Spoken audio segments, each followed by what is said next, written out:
உயர்நீதிமன்ற மதுரை கிளை வழக்கறிஞர்கள் சங்கத்தின் சார்பாக மாநில அளவில் வழக்கறிஞர்கள் கலந்து கொண்ட கபடி போட்டி நடைபெற்றது. இதில் மதுரை அணி வெற்றி பெற்றது. இதனையடுத்து உயர்நீதிமன்ற மதுரை கிளை வழக்கறிஞர்கள் கட்டிடத்தில் வெற்றி பெற்ற அணிக்கு பரிசளிப்பு விழா நடைபெற்றது. இதில் கலந்து கொண்டு பேசிய மதுரை கிளையின் நிர்வாக நீதிபதி சுந்தரேஷ், கபடி விளையாடுவதும் போருக்கு செல்வதும் ஒன்றுதான் என கூறினார்.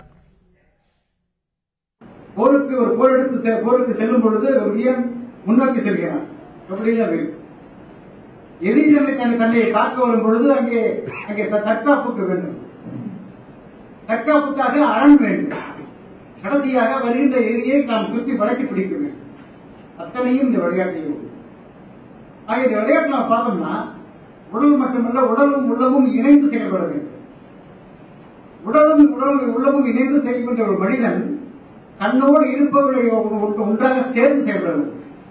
அந்த பிணைப்புகளில் தான் கேம் ஆட முடியாது. மிக அற்புதமான ஒரு விளையாட்டு.